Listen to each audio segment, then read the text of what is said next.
الحمد لله رب العالمين، والصلاة والسلام على أشرف الأنبياء والمرسلين نبينا محمد وعلى آله وصحبه أجمعين. أما بعد، بدي مبارك كتاب التوحيد کی زمونږ درسونو دا سلسله وا او درې درس پکې د الله په توفیق سره مونږ کړیو. په اخرنی درس کې مونږ د کتاب شروع کړو چې پای کې مؤلف رحمه الله اولنی مسله دا راوړه چې وما خلقت الجن والانس الا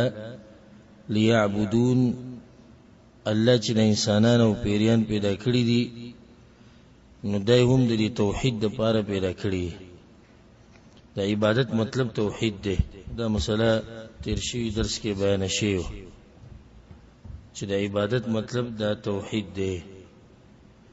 بل آیت په سره وړو چې الله وی موږ هر امت ته پیغمبر لګلې د دې لپاره چې د یو الله بندګي وکړي او د غیر الله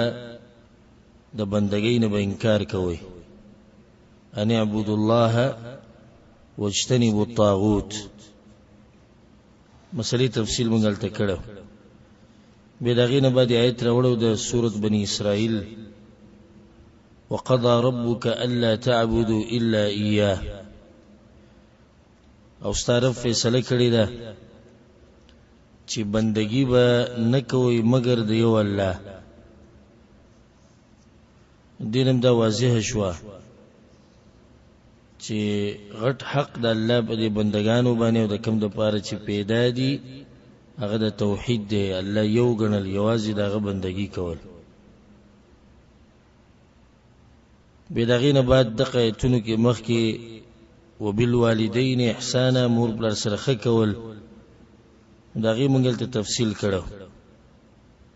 دا ایتونه چې کوم دي د سورۃ بنی اسرائیل له اتلس مسلې تقریبا په دې پوره ایتونه کې چې الله پکې منع کړی دا د شرک نه، منع پکې کړی دا د مور بلر سره د بد کولونه، د بچو د وجلونه، او دغه شان یتیم د مال د خوراک نه، د تکبر نه، او په نه حق باندې څوک وجل دا غینه به کې منع کړي. او آیتونو ابتدام د دقیق نه کیږي چې د الله سره به شریک نه جوړي. په اخر کې هم دقیق ویل کیږي. ان شاء الله دې مسلې تفصیل به مخکې راشي. په دغه ځمانه مونږه درس ختم کړو. دا غینه بعد ان شاء الله چې کوم آیتونه راوړي د مؤلف رحم الله او کوم حدیثونه ناغه به ان شاء الله په دې مبارک درس کې بیانو. دغه نه بعد آیت راوړل په سورۃ النساء کې دی واعبدوا الله ولا تشركوا به شيئا. د الله بندگی وکوي، د الله بندگی کوي او د الله سره بس شی نه شریک کوي. دې ځکه دا خبره په تیر شوی درس کې ما بیان کړی و چې لا اله الا الله. لا اله یعنی نشتی معبود په حق باندې، ټول معبودان دي نفي کړو، الا الله به الله د پر ثابته. نو دلته دغه مسله ده واعبد الله، بندگی به کوي د الله، صرف خالص د الله. د الله نه علاوه چې چا بندگی کوي دا غیره به انکار کوي او هغه به نه مانی. بدلته دا خبر ذکر کړی چې ولا تشرکو به شیئا، د الله سره بس شی نه شریک کوي. څه شی دا نکیره ده او په څه شي کې هر شی راغی او هر مخلوق پکې راغی، کاغه پیغمبري، کاغه ملائکو کې، او کاغه ولی الله، او کاغه دنیوي امورو کې څه خبري. نو د دنیا بم د الله سره نه شریک کې. که څوک د تاسو کې چې ولې دنیا د الله سره شریک کیږي، څه چا شریک کړي د دنیا د الله سره، او چې کله د انسان غم او سوچ او فکر صرف د دنیا سره او الله پرې خو دی او دغه بندگی پاتې کړي، نو د دنیا شریک کړه د الله سره. او باغی یو دلیل له په صحیح بخاری کې دا روایت ته چې تعيس عبد الدينار وعبد الدرهم وعبد الخميصة باغي کی دادی چې تبادی شي هغه انسان چې د دینار او د درهم بندگی کوي او د کپڑے او د جامې بندگی کوي. نن سبا دي چې خلکو شتي چې هغه د ریال او د روپۍ او د ډالر بندگی کوي. هغه هر څه چې په ریال کې دي، هر څه په روپۍ کې دي، او هر څه په ځمکه او په پټي او په جیداد او په کور کې دي، او هر څه په بچو کې دي، او هر څه د خزه ده، او هر څه د مزدوری ده. نو دا بندگی ده یو قسمه، دا د دنیا یو قسمه بندگی ده چې تا نه الله یې رکو. او دا خبر ماته اوس تیر شي درس کې بیان کړی و چې کله د الله د بندګۍ نه تختی نو بیا به د الله د یو مخلوق په بندګۍ کې خلی لازم، د شیطان په بندګۍ کې منخلی، د خواهشاتو په بندګۍ کې منخلی، د دنیا په بندګۍ کې منخلی. کله چې الله د بندګۍ نه منډوي او تختی. ځکه حدیث کې دا مرضی دی، حدیث ته تم اشاره کیږي د خبرې چې د چا غم او سوچ او فکر د دنیا سره یې نو جعل الله فقره بین عینیه، الله د غریبی مخې ته کی. د غریبی چې ته مخې ته شي بس بیا د ټول سوچ او فکر د دغه دنیا سره شي. دغه دنیا په بندګۍ کې یو قسم وخري، کته ته څه خبرم کې نو د مخې ته غریبی راځي، که څه خبرم کې د مخې ته غریبی راځي. الله عبادت کوه، د ویره کې عبادت کوم د خو غریب کیږم، مزدوری نه ګډه وړه کی، د الله په لار کې خرچه ورکا، د خو زه غریب شم. په ځان باندې خرچه وکا، وې دا زه غریب شم. د دې دنیا د بندگان چې کم دي د ډېر ناشنا دي، هغه دنیا په سیمنډ وي خو دنیا په ځانوم نه لګي. ګوره الله محروم کړي دغه نعمت نه. نو صرف چوکیدارانی د دنیا، الله بل دنیا ساتي. الله دې دې حالاتونه مونږه ساتي چې انسان د دنیا چوکیدار شي، بس صرف دغه مال ساتي او پټي ساتي او خوري ساتي، او په اخر کې دغه شان لاړ شي، نه بخپل د دې دنیا نه فائدہ واخلي او آخرت خو دې تله تله. نو واعبدوا الله ولا تشركوا به شيئا. دا بازوی وې د مکی مشرکانو خو بل الله سره بوتان شریک کول کنه، ځکه په الله را دک مو خو بوتان نه شریک کوو، مو خو چې د بوتانو ته سجده نه کړي، مو خو ولي الله پسې زو، مو خو قبر لزو، مو خو پیغمبر ته چي وو. نو څنګه ته موږ د مکی د مشرکانو په شان کې؟ جواب دا دی چې الله ولا تشركوا به شيئا د الله نه علاوه چې سدي پیغمبر د الله نه علاوه نه دی، د ولی الله د الله نه علاوه نه دی، د قبر او درگاه او دربار او ګټه ونه د هر څه د الله نه علاوه دي ګر. او بل دا چې د مکی مشرکانو یوازې د بوتانو عبادت نه دی کړو، نه د ګټو ونو کړي، بلکې هغه کې بعضو د ملائکو عبادت وکاو، بعضو پکې د پیریانو عبادت کړي، بعضو پکې د ابراهیم علی السلام بندگی کوله، هغه ته چغه والی، بعضو اسماعیل علی السلام ته چغه والی. نو دا چا ویلي چې د مکی مشرکانو او دغه وخت مشرکانو صرف د ګټو بندگی کړي. دا الله چې په سورۃ المائده کې وی قال الله یا عیسی ابن مریم انت قلت للناس، الله عیسی علیہ السلام ته داخل کو تویل چې زما بندگی کو، زما د مور بندگی کو. نو د عیسی علیہ السلام بندگی شي، عیسی علیہ السلام ګټه ده کوونه ده، خو انسان دی، پیغمبر دی، نیک سړی دی.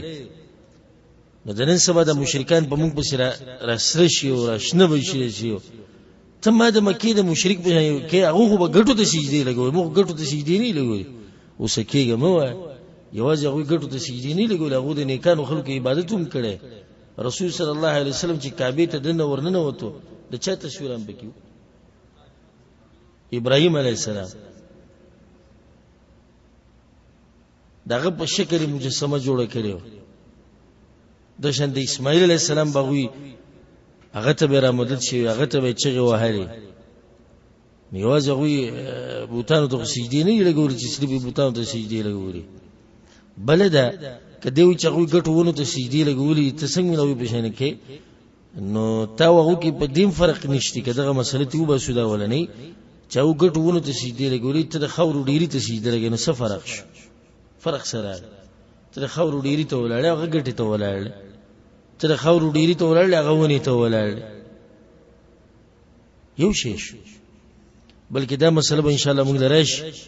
په دې درسونو مبارک درسونو کې چې د هغه وخت مشرکان زمنګ د وخت د مشرکانو نسدي هغه غوړه وو هغه زمنګ د وخت د مشرکانو نه غوړه دي پرون مې هغه ویډیو کته هغه پنجاب کې کومه درګه د جنت هغه دروازه چې پکې ده مته کله گنج بخش ته دته گنج بخش ته دغه دربار کې نو هغه ته بهشتي دروازه وي جنت دروازه ده په دې چې څوک نه نوځي لکه دې چې جنت ته نه نوځي نو باغ یو حل جوړ چې جنت ته نه نوځي به چې کله ته آیتونه روالي د شرک او حدیثونه چې پای کې شرک نه من راغلي مړوي دا چې ته کافرانو ته بیانوم موږ مسلمانانی وي مسلمانانو په ملک اوسېږو تر ته دا خبرې کې دا کوم کار چې دوی کړه د چې د جنت په دروازه نه نوځي په دنیا کې ځان له جوړ کړي د ابو جهل نو کړي ابو جهل چې د جنت دروازه نه جوړ کړي په مکه کې ابو لهب چې د مکه کې د جنت دروازه نه جوړ کړي دوی جوړ کړي نه ته خنه شو اته خشو که خنه شو هغه ته خشو واعبدوا الله ولا تشركوا به شيئا وسوره النساء کې شپږ درشه نمبر آیت ته ده به د غیر بدل الله حقوق بیان کړی د انسانانو ګور اولنې حق موږ باندې د الله دی چې هغه د ټولو د حقونو نه مخکې دی ځکه حدیث کې دا راځي چې یو سړی دا وخت پورې مؤمن نشي جوړېدی چې سو پورې د الله سره او د الله د پیغمبر سره د هر چا سره د محبت نه زیات محبت نه کړي نو په موږ باندې اولنې حق هغه د الله سبحانه وتعالى حق دی دا غینه باندې به او بالوالدین احسانا مور پر سره وخکه دا خو موږ سره تیر شو او سورۃ بنی اسرائیل کې کوم آیت چې موږ بیان کړو تیر شو درس کې کوم دغه خبره د الله د حق نه بعد د مور پر حق ذکر شو او سورۃ النساء کې هم د الله د حق نه بعد د چا حق ذکر شو د مور پر حق ذکر شو وبذي القربى واليتامى والمساكين او خبکه د آیت په پوره کو ذکر کوم آیت مؤلف رحم الله راوړی په پوره کو وبذي القربى واليتامى والمساكين او د خپلوانو سره بخکه یتیمانانو سره بکه یتیماغه چاته وی چې د بلوغ نه مخکې پلار مرشي او په مور د مور په مرګ باندې بچی نه یتیم کیږي د پلار په مرګ سره یتیم کیږي وجدار چې د دې ماشوم غټه ذمہواری او د رعایت او د حفاظت د الله نه بدغه د پلار په لاس کې نه د مور په لاس کې مور کور کې دنه د بچي خیر ساتل شي خو چې کومي غټي مسلې دی هغه چاته دي هغه پلار ته دي نو ځکه د پلار په مرګ سره ماشوم یتیم شي یتیمانانو سره بخکه ول مساکین او د مسکینانو سره دا مسلې د دې درس نه دی د آیتونو کې کوم بعض مسلې راشي د ځان له بیان شي تفصیلا خو چونکه د آیت راوړې خپ آیت کې مقصدی خبره ده واعبدوا الله ولا تشركوا به شيء خدایت مون پوره کول دغه ترجمه او مختصر فائدہ والجار ذي القربى والجار الجنوب د گاونډي سره بخک چې ستا په خوا کې ستا د کور په خوا کې کوري گاونډي بیا ذی القربى خپلوانو کې مراتلی شي او لري گاونډي مراتلی شي او ځکه دا خبره ساتي چې گاونډي کله خپلی نو د پتا باندې درې حقونه دي یو د اسلام حق دی چې مسلمان دی دویم حق د خپل ولی دی دریم حق هغه د گاونډي توب دی او چې کله دی پردی نو به دوه حق دي د اسلام او د گاونډي توب او کله چې کافری نو به یو حق ته هغه د گاونډي توب کافر گاونډي سره به مخه کې او دی مسله کې الحمدلله زما تفصیلی بیان شتي هغه ووري د گاونډي حق په گاونډي باندې والصاحب بالجنب او د اړخ د ملګری سره بخه کې مفسرینو قسمه قسم خبري کړي دي ټولې دي کې داخلي وې د اړخ ملګری چې دغه خزره نو د خزي سره بخه کې د شند اړخ ملګری چې تاسو سره په سفر کې ملګری نو دم پتا باندې حق دی بلکې دا آیت دې کې د ډېری خبرې راتلې شي چې ستا یو ملګری او غستا خوا کې د اړخ ملګری او ما ملكت ايمانكم او آغا وینزی او مریان چی تو سری دا غوی سر بخا کوي ان الله لا يحب من كان مختالا فخورا الله مين نکي د هر تکبر کون کی سره مختال او فخور د دوانو کې فرق دی چې مختال هغه چاته وي چې داغه پتک کې پناست کې تکبوري او فخور هغه چاته وي چې داغه په وینا کې تکبوري او د الله دوانو نه دی خوښ وینا کې تکبوري سره غټي غټي خبرې کوي منګ دي شي زدي شي زما دي شي متکبر سړي به خپل باندې سوټ کې ډیر منګ زما ز او یو هغه چې رواني متکبري سینې راويستي او د چې د غریبانو سره دوا سلام نه کوي چاته ګوري نه خلکو ته سپک نظر باندې ګوري نو دې متکبر دی نو که سړی متکبر دی په خبرو کې او که سړی متکبر دی په چال چلن کې د دوه د الله نه دی خوښ د تیر شوی چې کوم د سورۃ بنی اسرائیل غایتو د غایتونو کې مخ کې الله سبحانه وتعالى بدا یو ناشنا خبره کړې او یې کې دا ویلي ولا تمشي فی الارض مرحا انسان مگر زما په دې زمکه باندې په تکبر سره انك لن تخرق الارض ولن تبلغ الجبال طولا تندا زمکه په قدمونو سره شلولې شي او نه زما دي غرون نه دنګې دي شي یو انسان هم دي شي نشي چې د زمکه شلولې په قدمونو باندې او نه دي څوک شتي چې دنګ شوی د غرونو نه نو به تکبر دي شي دا غینه بعد مؤلف رحمه الله آیت راوړې ده سورة الانعام کې د آیتونه الله وی قل تعالوا او پیغمبر دې خلکو ته چې راشي تعالوا لکه مونږ چې تعام ټکی شو تعال راشه دا ته فائدې د پر ذکر کوم نور کله عربی د جبې د مسلې د بګیم تفصیلا ورزو به خبر ډیر وګد شي او تعالوا سمت دراشه دي کې د تعالوا د علونا غسته شي د چتیدونه یعنی مطلب راشه روچت شه ما سره یو شان شي چې خبره درته وکما قل تعالوا اي پیغمبر وای د خلقت راشي صد پاره اتلو ما حرم ربكم عليكم چې بیان کما غستا سو ته چې الله پتا سو باندې حرام کړی سورۃ الانعام تفسیر غمن کړه تاسو ورېدلې او سورۃ الانعام کې الله د مشرکانو هغه حالت بیان کړی دي چې دوی د ځان نشینه حرام کړی د ځان نه ساروي حرام کړی الله بیردو کو چې پیغمبر ته دوی ته وای راشي هغه حقيقي شینه ووري چې کوم الله حرام کړی دا تاسو د ځان نه حرام کړی اولنی خبره چې ذکر کړی ده الله تشرکو به شیئا د الله سره سشی نه شریک کوي سشی ته مقام مسله کوم چې د مخکینی آیت کې نو د انسانانو د پیدایش مقصد او اصل وجه په دنیا کې زمنګ د راتګ او د وجود هغه خالص د الله بندگی کول ولنی مسله الله تشرکو به شیء شریک بل الله سره نه جوړي نه په بچای کې نه په نومونو او صفاتو کې نه په عبادت کې نه په ربوبیت کې په شي کې بل الله سره شریک نه جوړي یک یوازې دی قل هو الله احد الله یوازې دی یو دی الله الصمد به دې زور ته وګوره چې یو دی یوازې دی خو بیا به نیاز دی چاته ضرورت نشته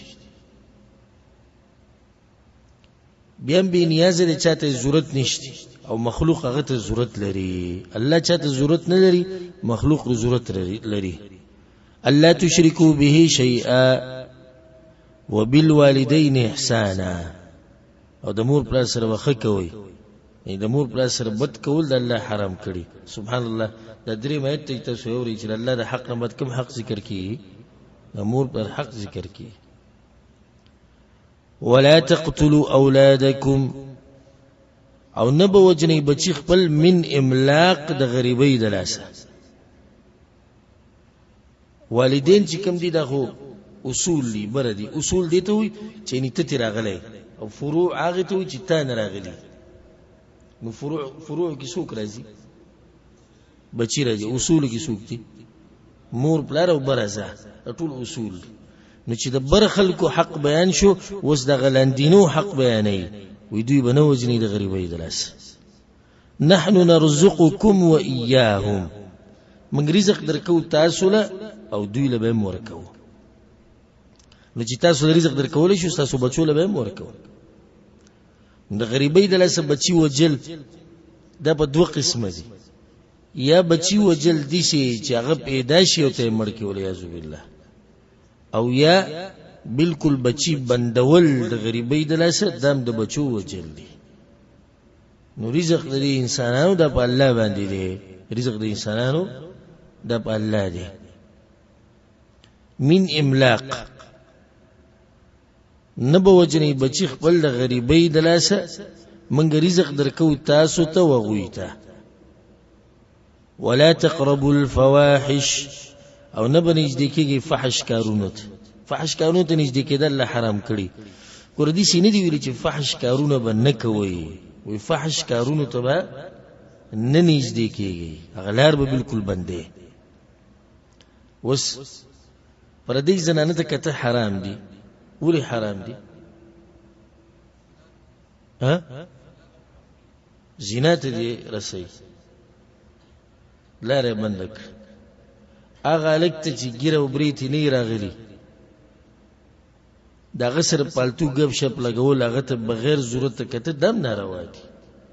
ولې؟ لار فحاشۍ ته روانه ده، نو لارې بنده کړه. دغه شان پردۍ زنانه سره لاس میلا وهل، پردۍ زنانه سره بغیر ضرورت خبرې کول منع دي. ولې منع دي؟ ځکه چې دا فحاشۍ ته رسېنه. الله سبحانه وتعالی لارې بندې کړې، نږدې کېږي به نه، پاتې له کولې خو ډېره غټه ګناه ده.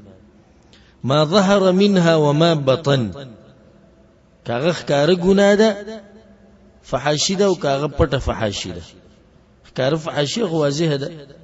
لکه زنا کول والعیاذ بالله. پټه فحاشي ده شو چې یو سړی په موبایل کې څه تصویران ګوري، یا پردو زنانو سره رابطې کوي، یا فلمونه ګوري، یا سندرې ګوري، دا پټه فحاشي شو. الله ښکاره فحاشي ده که پټه ده،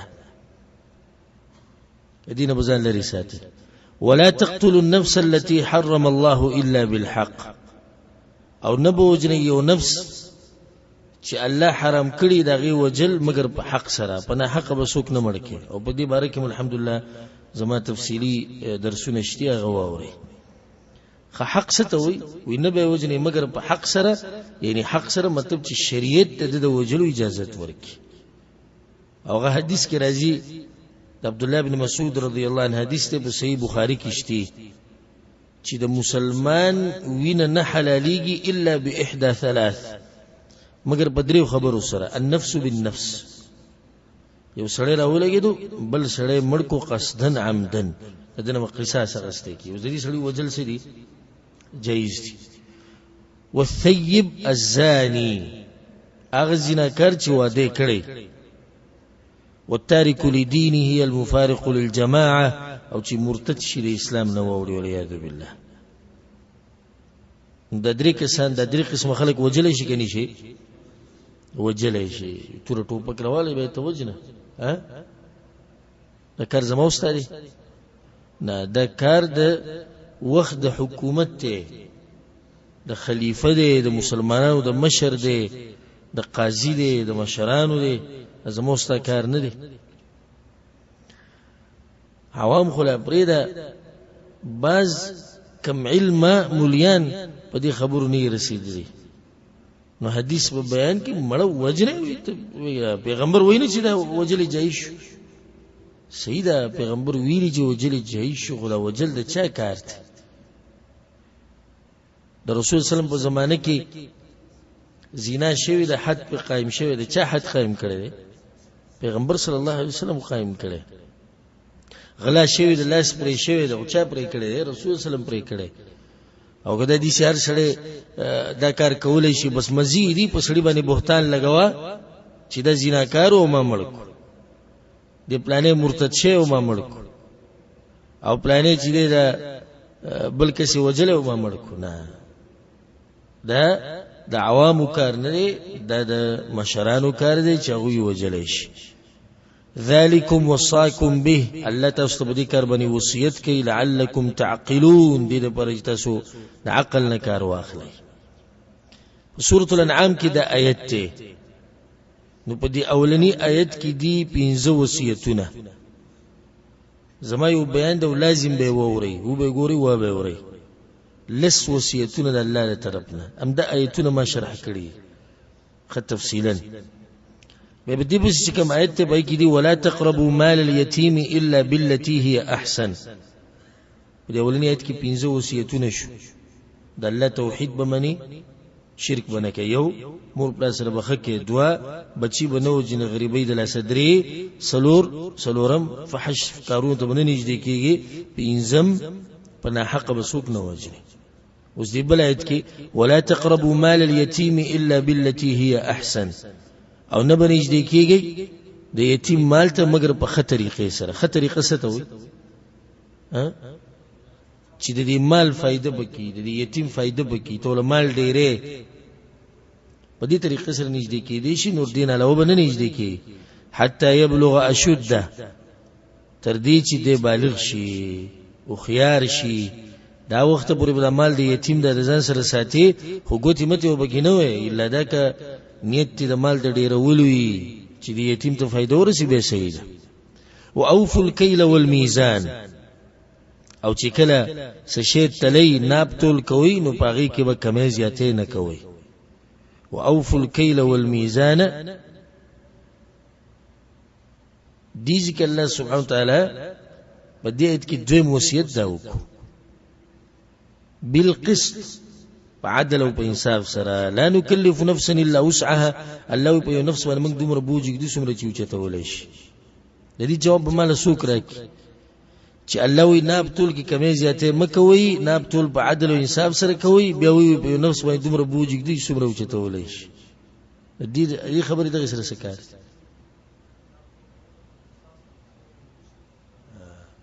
ناب ټول کې به کمې زیاتې نه کوي خدای نه ممکن دی چې سړی دی ټول ژوند تیر کی او د دنه څخه کمې زیاتې ونه شي انسان دی بیا هم کمزور دی نه الله وی خیر دی کله نه په هي کې د نس کمې زیاتې وشي او تاسو مقصد دغه نه نو موږ په یو نفس باندې دومره بوجي کېدو څومره چې چته ولې شي و اذا قلتم فعدلوا او چې کله وینا کوي نو د عدل وینا به کوي حدیث کې دا ونی چې لا نکلف نفسا الا وسعها ولی ځکه چې د عدل وینا د هر چا په وس کې ده دغه ته نشي خطا کېږي یو ځکه دی ظلم کو حق د ښکار نه کو به دی خطا شومره پوه نه شوم نه دي شي نشي کېږي نشي کېږي ځکه چې په وینا کې عدل د آسان کار دی په نسبت عدل په ناب طول کې اګران کار دی او دا سره د آسان دی دلته دا خبره ونه کړه واذا قلتم فعدلوا ولو كان ذا قربى اگر کدا مخامخ سره په خپلوانو کې خو خبره به عدل کې د په حق خبر رسی او کنه رسی خو ته به عدل او انصاف کې خصوصا د بیماری په پښتنو کې ډیره زیاته ده ډیر کم په دې پښتنو کې ته ملاوي شي دغه په دې بخپکیږي نو د حقیقت بیانوم ډیر کم برته به کې ملاوي شي چې هغه عدل او حق خبره کوي کله مخامخ ته خپلوان کینو به خو عدل لار ډړې وړې شو ملګری چې کینو فیصله ته یو طرف ته د ملګری بل طرف ته عام سړی د دې ملګری سیړ بالی د قام قبيله کس ته کینو دغه قام قبيله کس سیړ بالی او دې مؤمنان به ډېر لګ ملاوي شي چې هغه ته مخامخ دوه کسان کینو یو طرف ته پلاری بل طرف ته دشمنی او فیصله کوي او حق د دشمن رسی نو فیصله هم دغه دشمن په حق کې کوي د مؤمنان به ډېر لګ ملاوي نور دغه ته ګوري چې د کم یو سره زما په جنګلو ده د کم یو سره زما رابطه ده کم یو زما خپل سرشته بلټي سلار بلټي بیا خبره تورات وکي وبعهد الله اوفو او لوز چې کوم تاسو د الله سره کړی د هغه به پوره کوي هغه لوز د څه دی ها کوم لوز دی چې بندگی به صرف د الله کی دا لوز به پوره کوي نو په دې آیت کې سلور وصیتونه شو په غولنی کې سو پینځه دي کې سلور یتیم مال به نه خوري په نه حق او په ناب طول کې به عدل او انصاف کې چې خبره کینو عدل او حق به او سلورم ده چې د الله سره چې کوم لوز کړي به پوره کړي بیا په دې دریم آیت کې الله سبحانه و تعالی دا وصیتونه ختم کړو په یو اهم وصیت سره وان هذا صراطي مستقيما فاتبعوه او یقینا د الله زمانه غلار د بده بس روان شي لار د الله سلار ده نی غلار ده او لار د پیغمبر نی غلار ده سوال دته بزله کې دا راځي چې په سوره فاتحه کې موږ وایو صراط الذين انعمت عليهم لار د نیکانو خلق دلته وی لار د الله نو دا لار د الله د کلار د نیکانو خلقو ده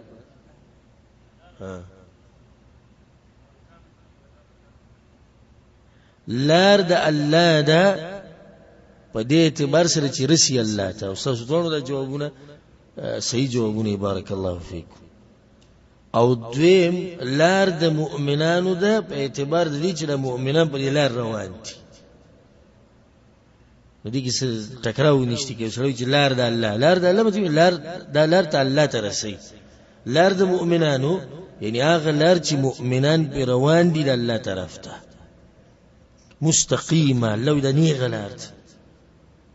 په دې باندې موږ تفصیل کړل اخو وضاحت هم کړل چې کوم لار الله ته رسي د نه غلار ده او معمولی چې نه غلار نه اخو د خو کېږي نو جهنم ته به گزارل کېږي ولیا ذو بالله د دې مثال له الله د لاري لکه حدیث کې درځي چې د قیامت پر ورځ کله پولیس سیرات ولګي نو پولیس سیرات به د ویختنه زیات نری د توري نه به تیری او د دې په غاړه باندې حدیث کې درځي کونډي وي د وسپنی او دا کونډي به د انسانان رانیسی راوزاری وکړه جهنم ته تخشن نه غلار ده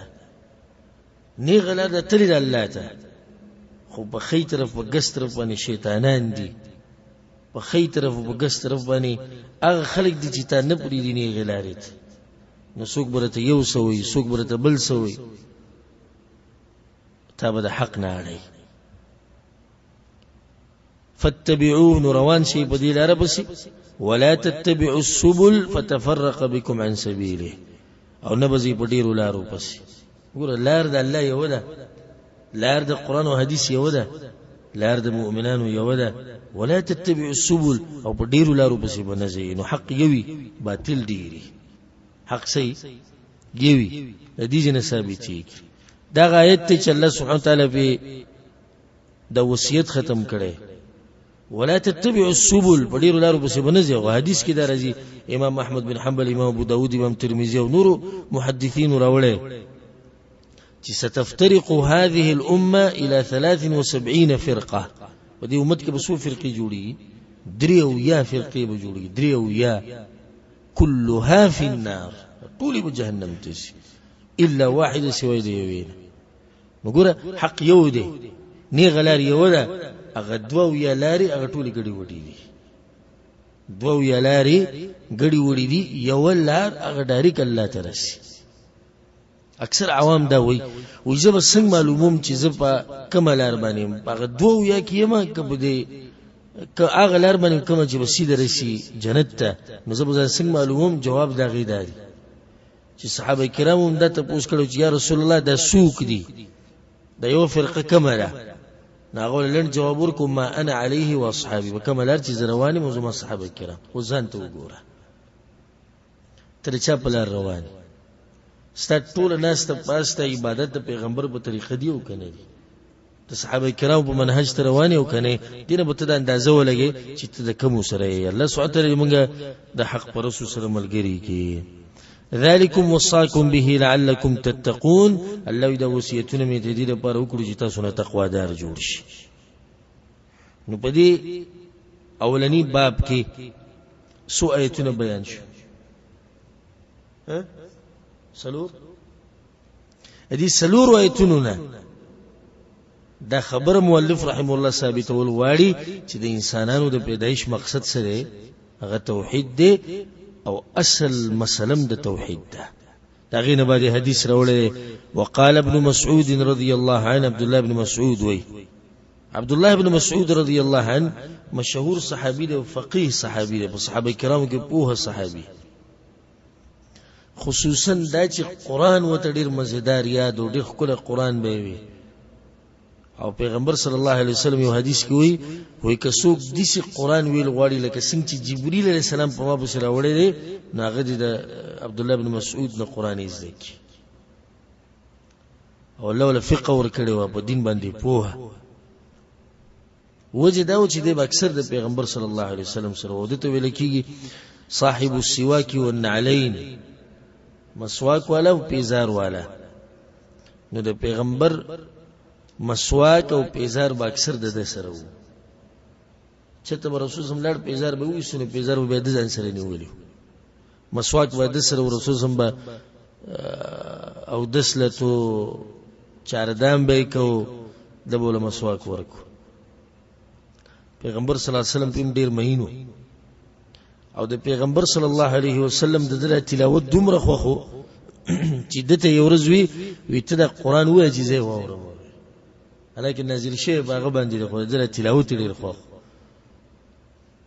دا غوچت صحابي دی، د بدن کمزور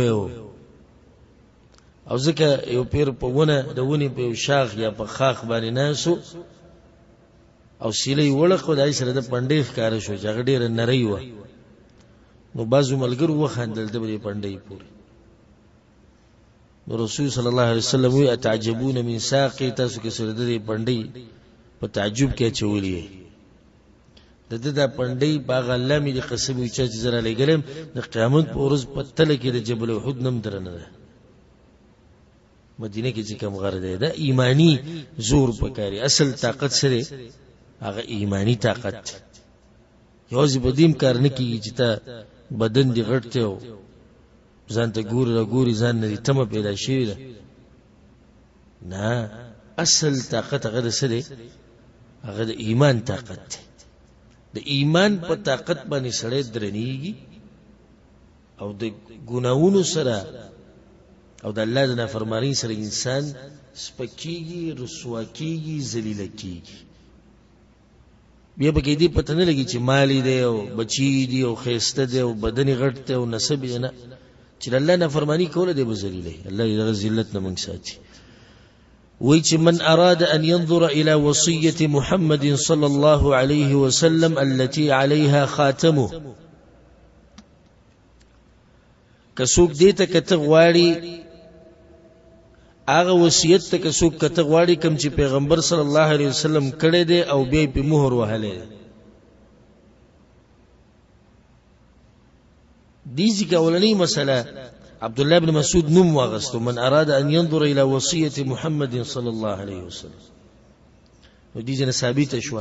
چې د پیغمبر نوم دي شغسته جایز دي. الله چې کوم منع کړی ده لا تجعلوا دعاء الرسول بينكم كدعاء بعضكم بعضا، هغه مطلب چې پیغمبر ته دي आवाज مکوا یا محمد دي شي دا به د بیا خوس کوم چې د تذکره کو او د پیغمبر صلی الله علیه وسلم نوم واغستو، نو بده کې سحرج نشته. و یاغه وصیت چې پیغمبر کړی دی به په مهر وهله دي چې وصیت نشته چې پیغمبر په مهر وهله. خدای اوسو آیتونه ویل غواړي وې دا آیتونه دي چې ځان سره یاد کړه کې د پیغمبر وصیت چې هغه په مهر وهله. نور دي چې وصیت نشته چې اخري ژوند کې پیغمبر صلی الله علیه وسلم سره لیکل کړي او به په مهر وهله. ها اخري وخت کې چې کله بیمارو سکسان وته ویلو یا رسول الله لیکلو کا، یعنی موږ ته څه ولیک. پای کې صحابه کرام په منځ کې اختلاف راغی نو بازو دا وی چې پیغمبر بیمار دی لیکلو ته څه ضرورت ته قران او حدیث دي کړي دغه وصیت دی د پیغمبر بازو چې لیکل دي که وازونه چت شو پیغمبر صلی الله علیه وسلم ټول وست شیعاګان وی پیغمبر پرې نه خو لیکلو ته ځکه چې هغه د لیکل چې علی رضی الله عنه خلیفہ وي چې سره باطل ثابتې ده پر اساس نه کوي دغه لیکل ته چې دوی ته ویل شي تاسو وحی شو هغه لیکل نه دي حدیث کې به شیعه راټینګ په سبا پیغمبر صلی الله علیه وسلم وی هغه لیکل چې علی رضی الله عنه خلیفہ زمانه بعد وی لیکل وی نه لیکل او ته چوي چې دی لیکل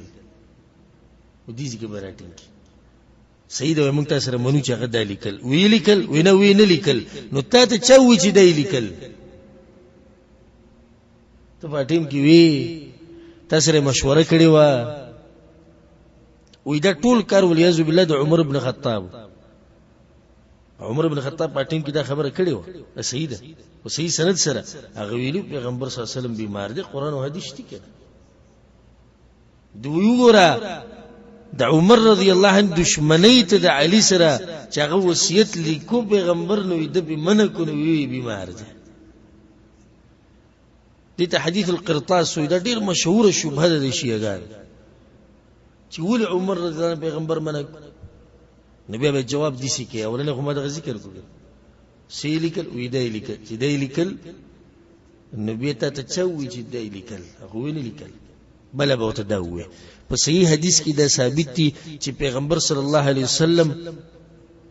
په دې اخرنی ورځو کې دا خبره کړې و عائشه رضی الله عنها ته او نور صحابه کرامو ته وی راولې یو پانه چې ولي کم چې زمانه بعد ابوبکر خلیفہ دا صحیح ثابت دي نو پیغمبر خو سونه لیکل او کلی کله نوم دی لیکل خپلته صحابه کرامو منځ کې اختلاف راغی بل مسله کدا مسله دومره اهمه وي چې دین په کم پاتې کیږي نقصان نو ترسي نو بیا پیغمبر دا خبر دغه کسانو د لاس نه پرې خو د کوم وی چې پیغمبر بیمار دی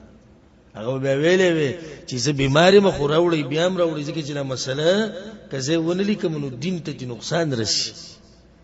نو چې پیغمبر ونلی کله پوه شو چې دا مسله دومره اهمه نه ده دا مسله ثابت ده قرآن او حدیث کې نه ته ګورئ بلدا چې رسول صلی الله حدیث کې ویلي خوازیه وی دوه شینه تاسو کې پرېدمه او غسري کتاب الله او سنتي د الله کتاب او زما طریقه دا مضبوط راونی سي کړ نو دې څه وصیت پیغمبر نه کړي التي عليها خاتمه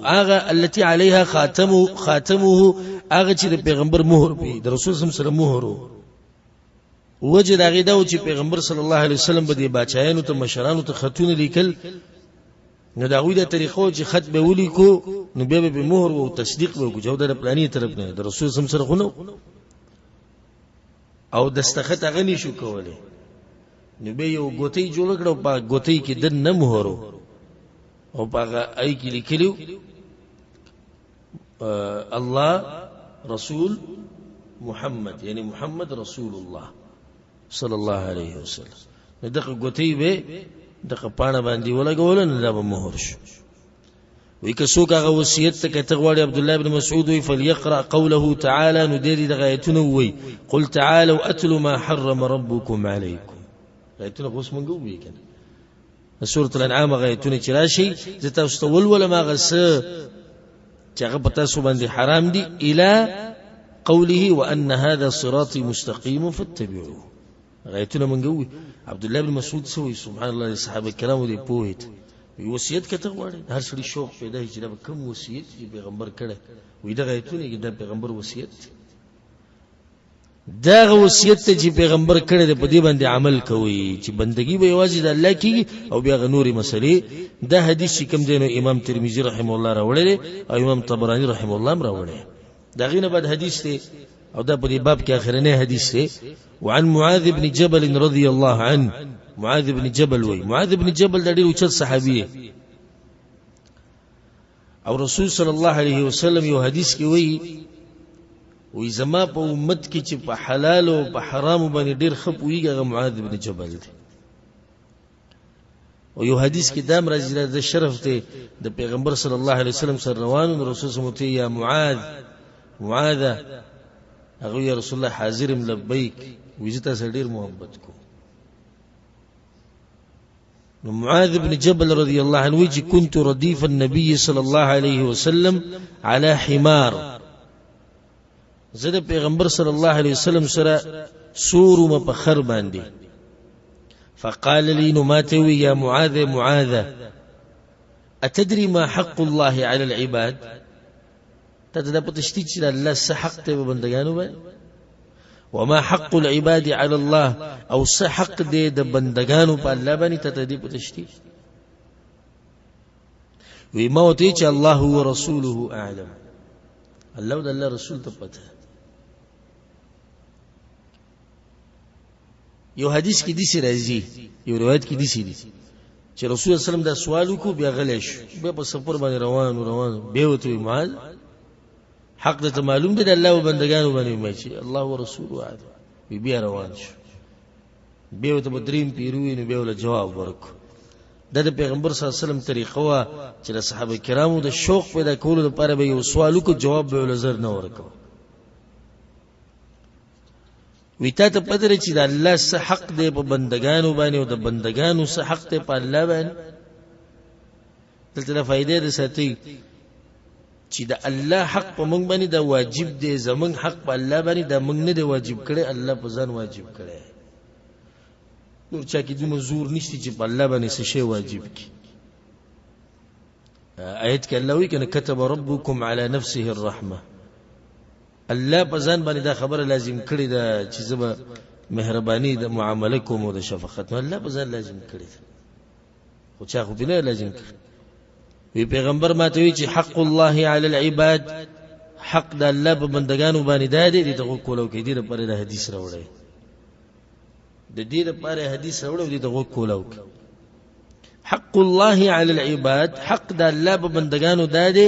ان يعبدوه ولا يشركوا به شيئا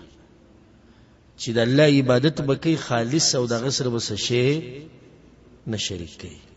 د الله حق ته په باندې ولا يشركوا به شيئا فعبادت کې وسره شي نه شریک یو د شي د مسلمان سره مخ کې تیر شو وحق العباد على الله او حق د بندگانو په الله دا دی دې ته وکړي دي خوشاله بشي الله يعذب من لا يشرك به شيئا چې عذاب بنور کوي هغه انسان ته چې څوک سره شریک نه جوړي دلته د فائدې د ساتي عذاب بنور کوي مطلب دا نه دی چې بالکل به عذاب نه ور کوي خو مطلب دلته دا دی چې عذاب بوله همیشه نه ور کوي ولې دې خبره مونږ وکړو وجه دا ده اوس یو سړی د موحد دی د الله سره د سره شرک نه دی کړی خو ګناونه ډیر دي د ګناونو د لاسه جهنم ته دخل الله عذاب ورکو نو څنګه دلته حدیث کې ویل شو چې دې سړی ته عذاب نه ملوي ها همیشه بنی په عذاب کې روزي وسوخ بعد کم عذاب چې الله مقرر کړي خو لازم بروزي او جنت ته وځي معاذ بن جبل يا رسول الله افلا ابشر الناس خلقوا د زیر ورنکم رسول صلی الله علیه وسلم لا تبشرهم ما د خلقوا د خبر مکه فيتكلوا بیا بدړي ولګي اخرجاه في الصحيحين ده حدیث په صحیحینو کې دی حدیث کې ډېری مسلې د خدای مخ کې چې مؤلف رحم الله کوي مسلې ذکر کړي پای کې به بیان کوي ان شاء الله مته اوس په تیر شي درس کې ویلو چې د مؤلف رحم الله د طریقه د چې اول آیت وروړي به سره وروړي حدیث وروړي او باب کې بیا دغه نه مسائل راو باسي نو دغه مسلې په تادی سره وایو مؤلف رحم الله فيه مسائل واذا سمره حدیثونه چې تیر شو سمره آیتونه چې تیر شو د دین یو څو مسلې راوته وګوته کېده اولنی مسله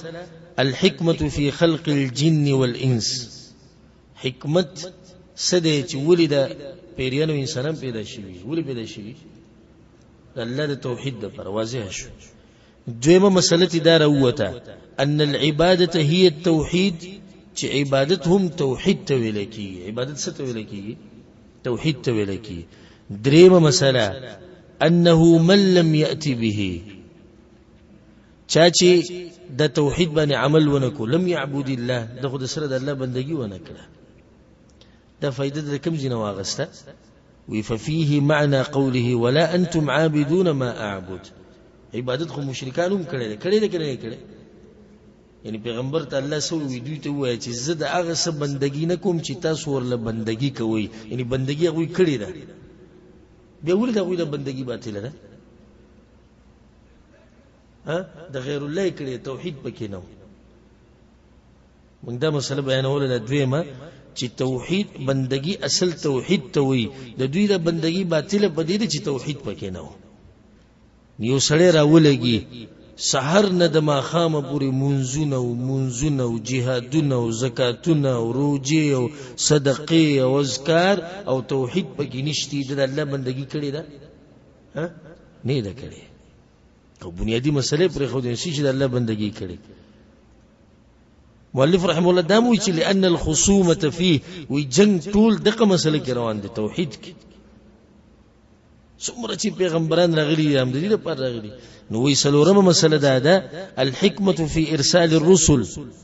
سلورمه مسله ده ثابت شوه د دې آیتونو نه چې پیغمبران الله ولې را لېږلي دي. چې توحید د پاره چې یوازې بندگی به الله کیږي. ولقد بعثنا في كل امه رسولا ان اعبدوا الله. دا د پیغمبرانو در لېږلو مقصد. پنځمه مسله ان الرساله عمت كل امه، چې هر امت کې پیغمبران راغلي. دم د آیت نه ثابت کړی دی ولقد بعثنا في كل امه رسولا. یو امت د سینې د تیر شوی چې بای کې پیغمبران نه راغلي. شپږمه مسله ان دین الانبیاء واحد، د پیغمبرانو دین څه دی؟ یو دی. وما ارسلنا من قبلك من رسول الا نوحي اليه انه لا اله الا انا فاعبدون. الله کوم پیغمبر چې مالګره موت دا ویلي چې د خلکو ته وایي چې د غیر الله بندگی به نه کوي، صرف په الله بندگی کوي. دسی کې دی شي چې بعض احکامو کې اختلاف راشي، د عبادت په طریقه کې اختلاف راشي، خو د دین په اصول کې اختلاف دراشي. دا څوک نشي ثابتولای چې یو پیغمبر د خپل امت ته د شرک اجازه ورکړي. دسی کې دی شي نشي، خو دسی کې دی شي چې د منځ طریقه زمونږ د جدای او د غویغه جدای د کې دی شي. دین نه مراد دلته اصل بنیاد دی. نو بنیاد د ټولو څه دی؟ هغه یو دی. او حدیث کې دا دی رسول صلی الله علیه وسلم وی من ټول پیغمبران رونه یو، پلارم یو دی میاندیم جدا دی. پلار یو دی مطلب یعنی اصل دین هغه یو دی توحید. میاندی جدا دی کې دي چې احکامو کې فرق هغه راشي، خو نور د پیغمبرانو دین ټول یو دی. السابعه وما مسلوي داشوا المسألة الكبيرة وغټه مسله بکې ده ان عبادة الله لا تحصل الا بالكفر بالطاغوت. دا مسله مونږ بیان کړې و چې د هغه وخت پورې ته توحید نشي منلای چې سو پورې دی د غیر الله د عبادت نه انکار نه کړي. نو دا غټه مسله ده په دې کې. مې دې څه وضاحت کړو چې یو سړی الله منی د الله بندگی کوي، خدا وی د قبرونو چې پراته دي کوم ثبت نه کوي. قبرونو ولم سوکتی پیغمبرانو ته چې غوالم ځکه چې پیغمبران دي. دا سړی موحد دی؟ نه دی موحد، لازم انکار کې د طاغوت نه. اتمه مسله به کوي دا ده ان الطاغوت عام في كل ما عبد من دون الله. طاغوت هر هغه چاته ویل کیږي چې د الله نه علاوه بندگی وشي. خمون به یو شرط لګول او توصیات دي چې د الله نه علاوه بندگی وشي او څه چې هغه په راضي او هغه په راضي نو د طاغوت دی. لکه د الله نه علاوه خو د عیسی علی السلام بندگی هم شوی، خو عیسی علی السلام غواړي نه. د پیغمبر صلی الله علیه وسلم بندگی هم شوی د الله نه علاوه، خو پیغمبر صلی الله علیه وسلم خو نه غواړي کنه، نو د طاغوت نشو. نهمه مسله وی دغه درې آیتونه چې په سورۃ الانعام کې دي د دې غټ اهمیت وي د سلفو په نس وفيها 10 مسائل وی دغه لس وصیتونه ډېر اهم دي په سورۃ الانعام کې چې اولها النهي عن الشرك او یولنې وصیت پکې سو چې شرک ونه کوي دغه تفصیل مخکې تیر شو لږ سات مخکې لسمه مسله پکې دا شو وی د سورۃ الاسراء د آیتونه ډېر ناشنا آیتونه دي وفيها 18 مسأله او بای کې تلس مسلې دي مته استمخ کې وی درس واوله کې چې شروع کیږي د سنه لا تجعل مع الله الها اخر د الله سره بل اله نه یوځي کې فتقعد مذموما مخذولا بيده وقضى ربك الا تعبدوا سوره بني اسرائيل ختمي کې د تلس مسلې په سبان دي ولا تجعل مع الله الها اخر نو شروع د دین او شو چې د غیر الله بندگی ونه کې د الله سره بسوک نه شریک کې اختتام په دی باندې وشو چې الله سره بسوک نه شریک کې نو دغه شان اے موحده جون بشورو کې په دی باندې چې عبادت یې کې واجب د الله او ختمه به په دی باندې چې عبادت یې کې واجب د الله کله چې دغه اتلس مسلې بیان شي نو په اخره کې به الله دام ویلي ذالک مما وحى الیک ربک من الحکمه د حکمت خبرې دي چې الله تاسو ته بیان کړي یو لسمه مسله آیت سورة النساء وإذا سورة النساء دا آیت چی دے تسمى آیت الحقوق العشرة بدی کی لس حقنا اللہ بیان کری لس واعبدوا الله ولا تشركوا به شيئا غایت وستیر شو تیر نشو ذهن کې مرضی نو دې کې لس حقونه دي خو الله به اولنې خپل حق ذکر کړي چې هغه توحید دولسمه مسله اشاره هغه وصیت چې رسول صلی الله علیه وسلم د مرګ په وخت کې کړي او چې د مسلمان وخت کې تیر شو چې دې وصیت پیغمبر ها والله اسنه لیکلو نه کړي خدای عبد الله بن مسعود مراد دی چې د آیتونه په دغه پیغمبر نازل شوی دي او هغه مونږ ته ویلي دي چې په قران باندې عمل کوي خدای دغه طرف نو وصیت شو کنه ها دولسمه دیارلسمه مسله وې د دینه د واضح شو چې د الله حق په مونږ باندې څه دی هغه څه دی د الله حق په مونږ څه دی توحید سوالسمه مسله او دا واضح شو چې کله بندگان د الله حق ادا کړي نو د دوی بیا په الله باندې څه حق دی هغه څه دی الله بول عذاب نه ورکي بلسمه مسله وې دا مسله ډیرو صحابه کرامو ته نو معلومه دا کوم چې رسول الله صلی الله علیه وسلم معاذ بن جبل ته وخوا دلیل به چې ډیرو ته نو معلومه هغه وی زه ویم یا رسول الله رسول الله نو کډیرو ته معلومه وي نبی باغ نه ویلې معاذ بن جبل ته چې می وایا سوال دلته زړه کې دا راځي چې پیغمبر صلی الله علیه وسلم کله منکو معاذ بن جبل نبی ولې هغه خبره مونږ ته بیان کړه حدیث خو بیان شو کړه جواب داري چې کله هغه وفات کېدو نو په اخري عمر کې دا خبرو کړ دي د پاره چې د علم پټ پاتې نشي او بل دا چې پیغمبر دې سینه دې منع کړي چې بالکل به چاته نه هو سي چاته مو وای وسی چاته مو وای شپارسو مسله جواز کتمان العلم للمصلحه کله یو علم پټول شي د مصلحت لپاره یو سړی ته مسله معلومه ده خو مې بیانو د سره لپاره مصلحت لپاره نور خو حدیث کې دراغلي دي چې څوک علم پټي الله ول سخ عذاب ورکي خدای ته مستثنا شو چې کله نه کله بعض مسلې پټول سدي جایز دي لکه دا مسله شو یا دي چې رسول صلی الله علیه وسلم اراده وکړه چې دا کعبه ورانه کی او به په هغه بنیادونو جوړه کی کوم بنیادونه چې ابراهیم علیه السلام یې خو دیو خو بیا تی غلې شو ځکه چې فتنه تی جوړیږي او د خلکو نوې اسلام قبول کړي دي نو چې څه مشکل را پیښ نشي دا مسله څه کړه هغه پرې خو ده نو کله کله بعض مسلې هغه پټول غوړي ها ولا سم مسله وی مسلمان لزیره ورکول د مسلمان کار دی چې هغه خوشاله شي ډایرک معاذ بن جبل سوي وی رسول الله وینه مسلمانانو ته ولی وی چې د مسلمانان خوشاله شي نو دې ځکه دا مسله چې مسلمانانو ته هغه خبره اورو چې هغه په خوشحاليږي او چې کله ته مسلمانانو لزيري ورکه الله به تعالی زیری درکې خو دې یو نیم څه کوي خبر خو نه شوګي نو قانون وروت خبر خو نه شوګي استاد بدکی تاسو بدکی اسره بدکی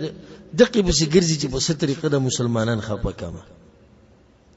په ست طریقه مسلمانانو د ژوند خوشحالي ختمه کما په دقه به ګرځي نه دې کار کوا چې مسلمانانو لزیره ورکوا او خوشاله وا اتلسمه مسله دلته داشوا الخوف من الاتكال على سعه رحمه الله د الله رحمت پراخه دي نو ته په دې باندې ډډه نه لګي رسول الله صلی الله علیه وسلم معاذ بن جبل تسوي وي ما بیانو دا حدیث خلق وډډي ولګي جزاء الله سم عذاب نه راکې او موحدین بعضو په دې زمون په دې ملګرو کې چې الله تعالی سلفیت عقیده نصیب کی او د توحید د ډیرونه خيوم ها سوې دا ټکې تبا کې د ډیرونه خيو مړه الله سره شکر الله سره چې د شریک نه جوړ کړي خیر دې کې سود خورو خیر دې کې ظلم زیاتې کو خیر دې کې فحش کارونه کو خیر دې کې دروغ وایو خیر دې کې د منځ پابندی نه کو خیر دې او خیر دې او خیر دې الیکنو ډډې دی ویل لګولې قرآن او حدیث کوم نه کوي چې تم شرک کړي دې مونږ خوایو چې پیغمبر تابعداري لازم ده د مسلمان طریقه نه ده مونږ بار بار دا مسله ذکر کړې ده چې مسلمان به ژوند تیرې د یری او د امید په منځ کې د الله نه به امید هم ساتو چې الله به مونږ بخي خدای الله نه به یریګهم ځکه امام احمد بن حنبل رحمه الله سوي وينبغي ان يكون سائرا الى الله بين الخوف والرجاء الله ترتب سفر کې د یری او د امید په منځ کې فايهما غلب هلك صاحبه او چې کم یو طرف د باندې زور ور شو ته تباشو چې صرف په امید ډډه ولګوله تباشو او چې صرف یریدي د الله نه د خوارجو بشان نوم تباشو بلکې د الله نه به امیدوم ساتي او د الله نه به یریږي هم نلسم مسألة قول المسؤول عما لا يعلم الله ورسوله أعلم وإذا فائدة مروته سيدي مسألة ده پتنين دي سوى الله ورسوله أعلم زمان قابا ده چاپلارو بدا تکي وي جما ده پتنيشتي زمان دي گيري تو گرو زبا دايم جنين ما ده پتنيشتي غلط مسألة ببينك خدا ظالم دي سنوي جي ما ده پتنيشتي معاذ بن جبل يا رسول الله ته پته الله پیغمبر ته پته ها ملائکوم دا خبر الله ته کړو چې کله ته الله وی شي زون د نمونه بیان کړو الله موږ سره علم نشته ما دا العلامه الفقيه الامام شيخ ابن باز رحمه الله دا فتاوی ما کته نو درې زینب کې ما کتري درې زینه چې سوال شوی دی د شیخ نه جواب کې د لیکلي ما ته پته نشته الله اعلم بچا چې دا فتاوی را جمع کړی دا غوي وای ماته دا درې سوالونه وستو خو شیخ وای دا به پرې چې خلکو ته زماده کمزورتیا پته ولګي دي ته وی حق پر رسول ما تم رغت علم هغه ته مسله راځي وای ماته پته نشته نو البته من کې دوه مشکل دي یو د مولیانو بل د عوام مولوی سب ملک خدا نه وي چې ماته پته نشته چې دا خپل مقام ډیر اوچت فعوامو كم مشكل لكنا وزد عرب علماء كديسي وي الله أعلم ندي عربو تندازو لكي جدا سمرة جزا علم دو سمرة حق پرست منگا كچتوي جو الله أعلم منگتا پتني زمالا نبيا ناس ستدر سنوتا علم ديتوي جدا بوي جماعة پتنشتي هلتا مشكل له وساق علم كديسي وي جماعة پتنشتي نو هم غريب بكش مكش كي جدا خلق مسؤول بکار دا چې مسلې ته پته نه دي چې وایي چې الله اعلم دي چې یو مسله دا ویل جایز دي الله ورسوله اعلم د شریعت په مسلو کې او د منځه مسله رااله الله تم پته ده پیغمبر تم پته ده خو کله چې غیبی مسلې راشي نو پای کې به صرف څه الله اعلم باران براوري کنه الله اعلم دا سړی به کفر امریکا په اسلام بمري الله اعلم دې کې پیغمبر بیان نشي ویل دغه چې صاحب الغیب نشته وی شلمه مسله دا جواز تخصيص بعض الناس بالعلم دون بعض کله نه کله یو سړی خاص کول شي په یو علم سره سیوا د بلنه وشکر رسول سلام معاذ بن جبل په دې علم سره خاص کو علاوه د نور صحابه کرامونه دي کې دیش او دا د معاذ بن جبل فضیلت ته چې په دومره صحابه کرامو کې پیغمبر دا مسله غته بیان کړه نو استاد کله کله شاګرد ته یو مسله بیان کړي مونږ چې وکړه خپل استادانو سره ناسو او یو مسله بیان کړه وی سوال دا مسله دا خو بیان وینا ټول به دغه شان په کشمکش کې پاتې چې دا وګوره سي بیا به ورسته د درس نه بعد بعضو دغه مسله بیان کړه د یو خاص مقام د لاسه چې دا به کې تکړه دی یا د حقدار دی د مسلې دا مسله استاد ډیر په مشکله کتلې د کتابونو نه راويسته دی عالم او ته ټول ورځ درس کې پروت خناري د خيږي سر د کتاب ورته به ته ولې بیان کی ها ته د شي اسمان نه راکوشي چې هغه به دوه سره شي ته بیان کړ خو یو ولید چې ډېری راسناک ته راشي ته بیان حقدار دی چې بیان شي یو اجتماع مسله دا وې د رسول صلی الله علیه وسلم عاجزی چې فخر باندې سور شي سبحان الله سبحان عاجز انسان فخر باندې سور لیکړي د اجتماع مسله دا چې په یو سورلې باندې بلکې ځان سره سورولې شي دلیل سره معاذ بن جبل رسول الله صلی الله علیه وسلم استشهاد خو په شرط دی چې تاسو د دې سورلې طاقت معلومي دا نو اوس کمزور دي خرد او سلور پیلاشي دا زیاتې شو د سورلې سره نو د سورلې سره ظلم هم نه کی د رښتمه مسلې دا ذکر کړی دا وې دا معلومه شو چې دا مسله ډیره غټه ده ذکر رسول الله معاذ بن جبل ته بیان کړ او د دین موضوع شو چې دا غټه ده چې هغه ضروري وي زیره ورنکم نه در خوشاله دوه مسله